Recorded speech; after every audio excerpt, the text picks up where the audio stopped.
What up, people? Whether you're new to the channel or it's your first time, thank you very much for tuning in. And of course, it's Beer Monster O'Clock. And for today's one, we're going to be doing another real ale, because I'm really trying to focus on a real ale this month. And, you know, because it deserves to be more popular than what it is, especially with the state of our lagers in the UK, you know, all the fake ones and that.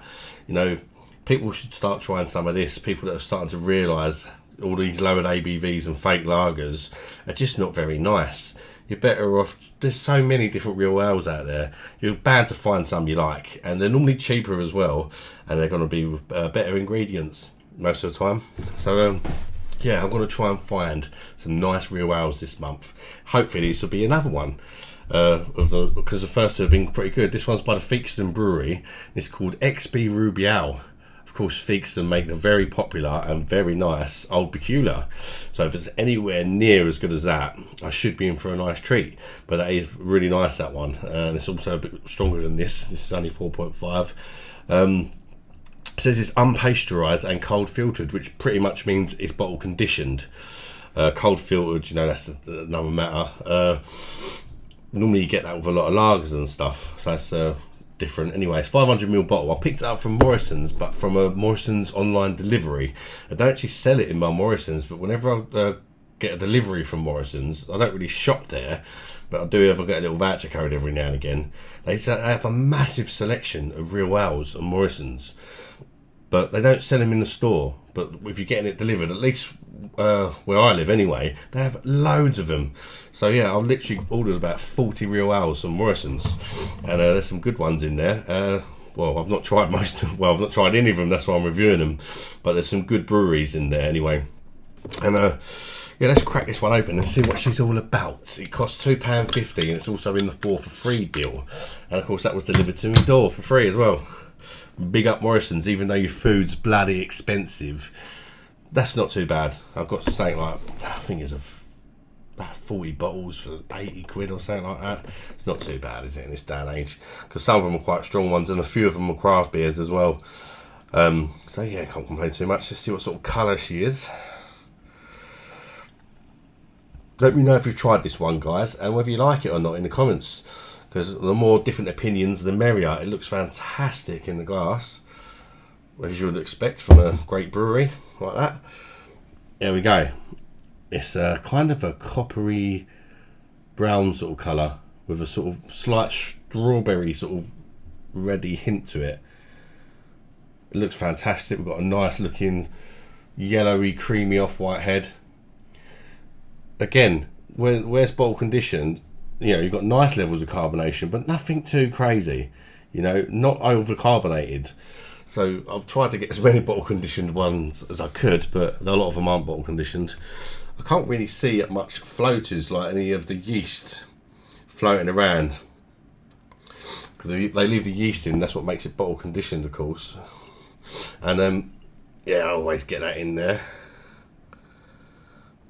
No, I'm not really seeing any micro sediment or anything in this one, got to be honest. Anyway, let's get the nose in there and check out the aroma. The Theakston's xbRuby. Was it Ruby Ale? Yeah, Ruby Ale.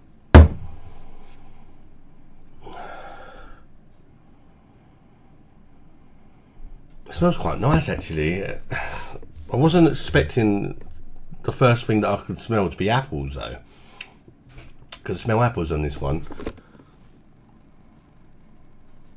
But not overly sweet. It's fruity. There's a fruity notes to it, but definitely a touch of apple and like a kind of like a malty caramel malt sort of aroma to it. But it almost smells like a cider. But it smells really nice. Quite a light level aroma, but pleasant. It smells pleasant. And yeah, hopefully it tastes alright. That's what the main thing is. It's got to taste good. Don't matter what it smells like. Still a little bit unwell, you can probably tell, but I'm getting there. When I was just coughing like a madman before I switched on the camera. Right, let's chuck her down the neck, see what she's all about, and see whether I, as a beer monster, think it's worth a buy. Cheers, everybody. Bosh, let's throw it down the neck.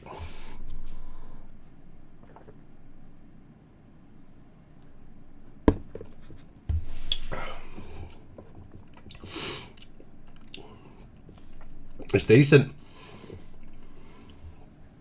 but there are a few buts with this one.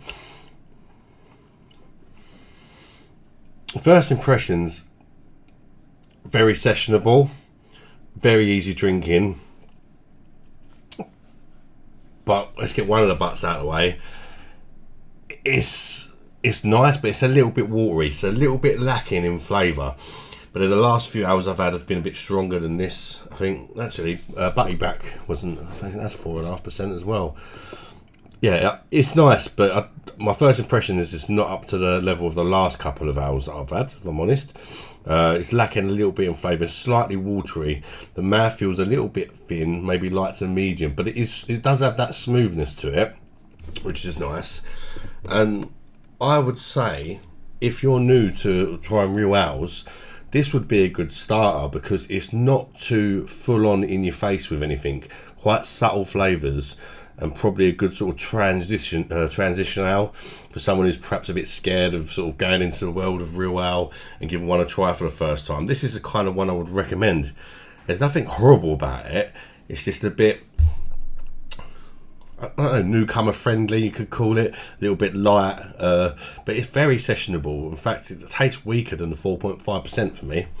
Let's go in again and investigate some more of the flavours.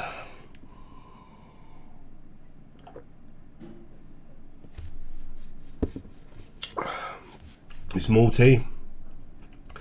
There's a sweetness, and it's slight. It's not too bad. You know, I'm like familiar about sweetness. God, there's a slight sweet, like raisiny sort of sweetness, and also it's like a caramel biscuity type malt, giving off a little bit of sweetness, but it ain't too much at all. It's not overly rich. It's very subtle. The flavours are very subtle. And where I'm not so well at the minute, it's quite hard for me to detect them, to be honest. But I can get a little touch of that apple that I smelt on the aroma. A gentle touch of apple and a bit of like dark fruit. But the raisin's the only thing I can particularly taste, to be honest with you. But it's not strong raisin at all. It is very, very subtle. Everything about this is subtle. So if you like your ales to be just really easy drinking and not crazy, not too bitter or not too sweet or not too much of anything, but just refreshing and easy to drink, then I think this is the one for you. It's not bad, it's just I prefer a bit more bitterness and a bit more flavour, you know. Let's go again.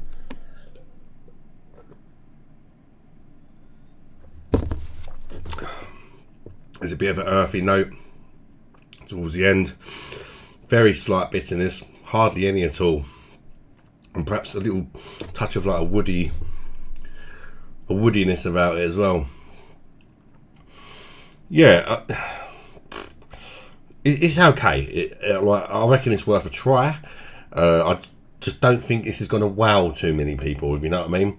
I think the closest to a wow I'm getting is how easy drinking it is, and how, you know, you can't taste any alcohol at all.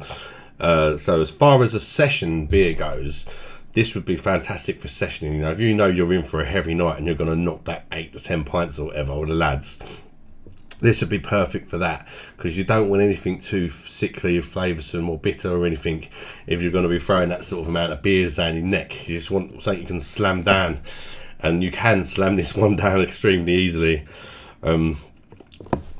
It's just a tad forgettable for that reason.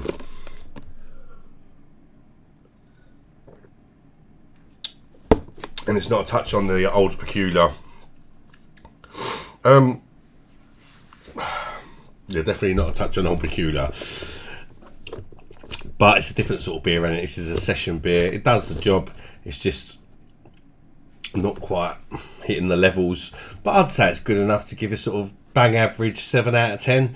I'm glad I tried it. You know, if it was on cask, I'd give it another try. It's probably a little bit better on cask. And, you know, if it was on cask and I was having a session, I'll quite happily drink it. But I'm one of them, I like to, especially if they've got a few different real ales on, I like to try them all out and that, you know. Love that. And when you go to the micro pubs and that, and they got all the different ales in, and when they're finished, they get rid of it and they put a new one in, and you never know what you're going to get next. You may only ever try the beer once, but that's good fun, that. If you've not been to a micro pub, or some of them, like the micro breweries, they do it. They like sell the beer there as well. You can just sit down and have a pint, and they've brewed it all there. There was a good one in Great Yarmouth I went to. I think it was Tombstone Brewery. That was nice. They had loads of different ales and that in there, and they have like guest ales. They send a few of their ales to a different pub, and a different pub sends them a few of their ales, so you get to try different breweries out as well. Anyway, I'm sidetracking, and 7 out of 10 from the Beer Monster. Smash the like button if you've enjoyed this review, and consider subscribing to the channel for more beer reviews, particularly real ale this month. I'm not going to neglect the lagers and stuff like that. I just want to take a bit of a break from them. Yes, they're popular and they get a lot of views and all that, but it's not all about that for me. It's about trying different styles of beer and all that.